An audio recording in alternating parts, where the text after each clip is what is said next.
Good evening, fellow believers in Jesus Christ. Here's the next chapter in Hinds Feet on High Places. Chapter 3 Flight in the Night. For hours, poor Much Afraid lay sleepless on her bed, too bruised in mind and body to rest in one position, but tossing and turning wearily from side to side until long after midnight. Somewhere at the back of her mind was a dreadful uneasiness, as though there was something she ought to remember but was unable to do so. When at last she fell asleep, this thought still haunted her.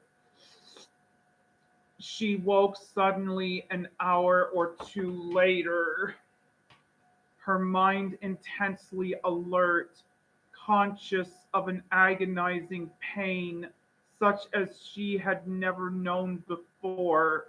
The thorn in her heart was throbbing and aching in a manner she could scarcely bear. It was as though the pain was hammering out something which at first was still too confused to be able to understand. Then all of a sudden, in a terrible flash, it became clear to her, and she found herself whispering over and over again, "The shepherd came and called me as he promised, but I didn't go to him or give any answer. Supposing he thought that I had changed my mind and didn't want to go with him, supposing he has gone and left me behind. Gone without me, left me behind."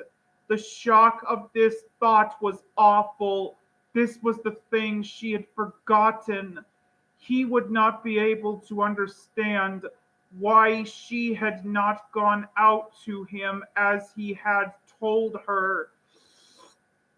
He had urged her to be ready to go with him the instant that he called, and there must be no delay, that he himself had to go to the mountains on urgent business.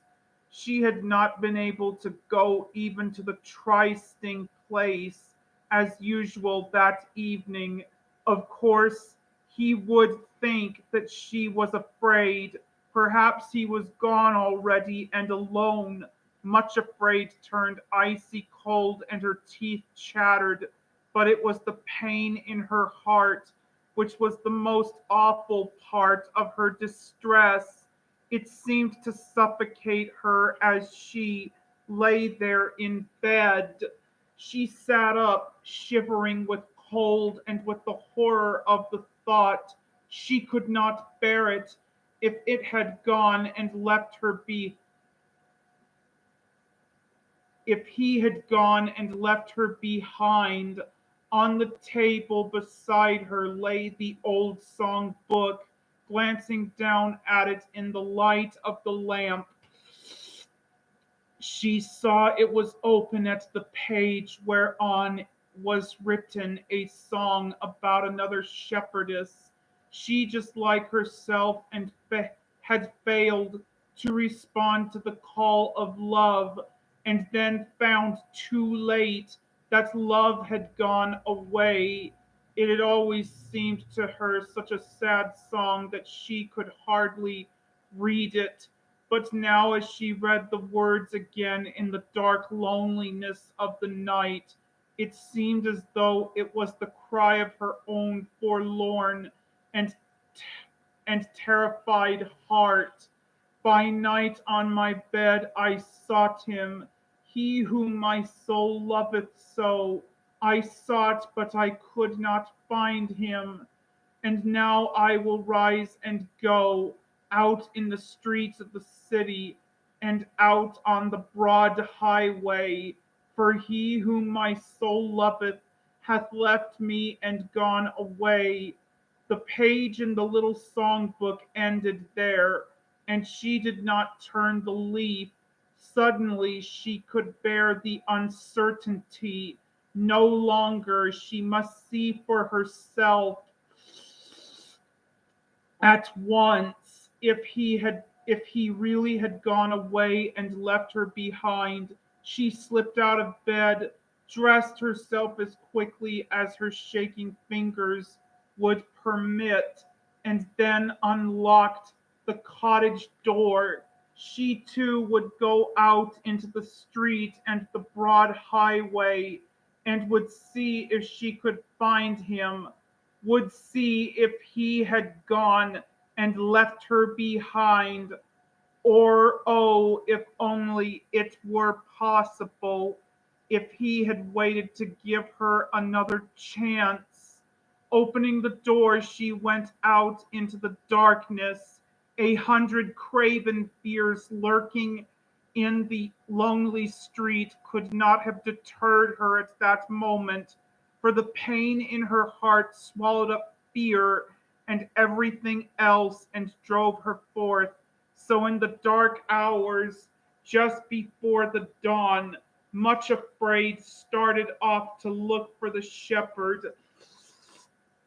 She could not go quickly because of her lameness, but limped along the village streets toward the open fields and the sheepfolds.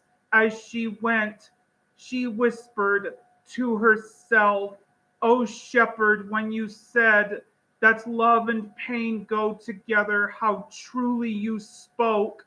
Had she but known, or even dimly sensed, what it would be like, could she possibly have consented to let him put the thorn in her heart? It was too late now.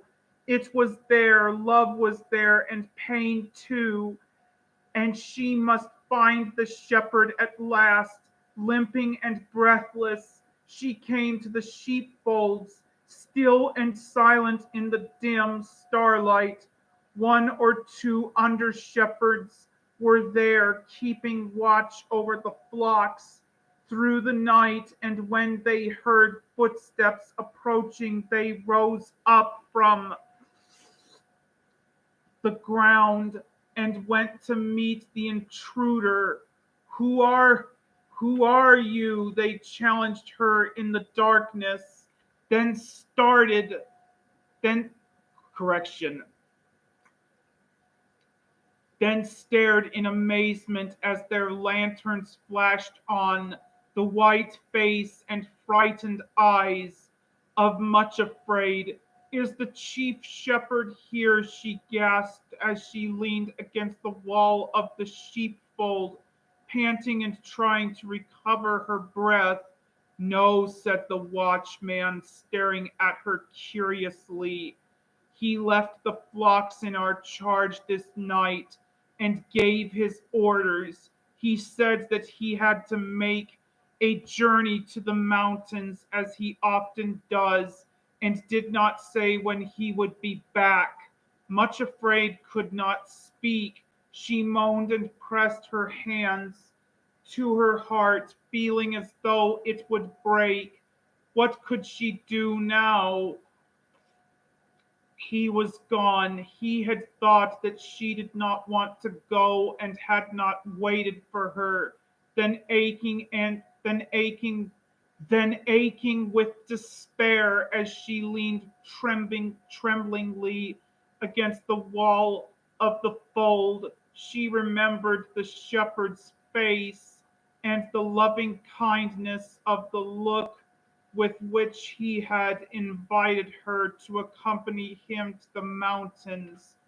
It came to her mind that he who understood her so well, who knew all about her fears and had who knew all about her fears and had compassion on her, would not leave until he was quite sure that she really meant to refuse to go with him. She lifted her eyes, looked across the valley toward the eastern mountains and the high places. A faint streak of light was appearing in the east, and she knew that soon the sun would rise. Suddenly she remembered The last verse of the sad song which she had read, the last verse on the page which she had not waited to turn over.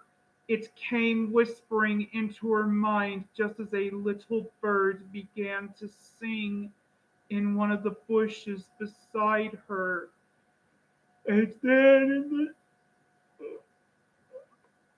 And then in the dawn I saw him, he whom my heart loveth so. I found him, held him, and told him I never could let him go. Canticles 3 1 through 5. Much afraid, ceased trembling, and said to herself, I will go to the trysting place and see if he is waiting for me there. With scarcely a word to the watchman, she turned and hurried southward over the field where Craven Fear had met her toward the sheep pool, almost forgetting that she was lame. She sped toward the distant trees which fringed the pool.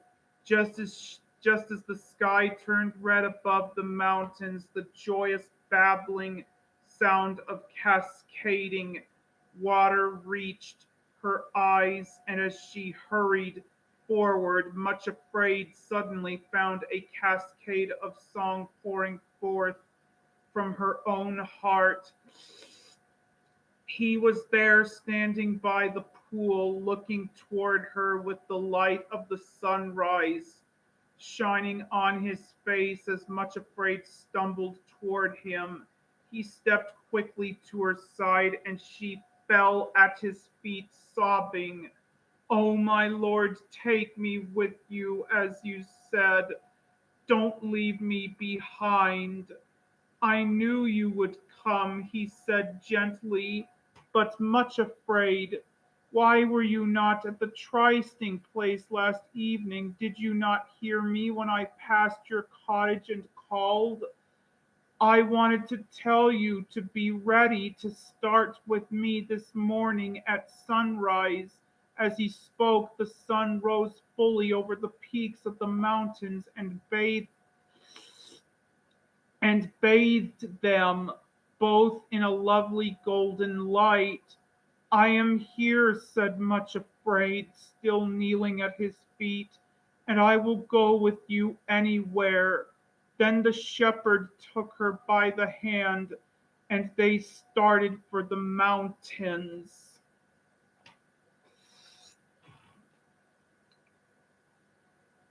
Well, that was a good chapter of this book called Hinds' Feet on High Places.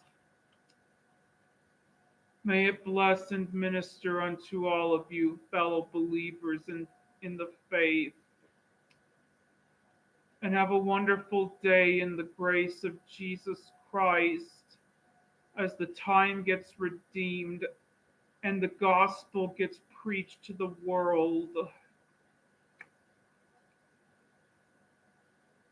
Amen and amen.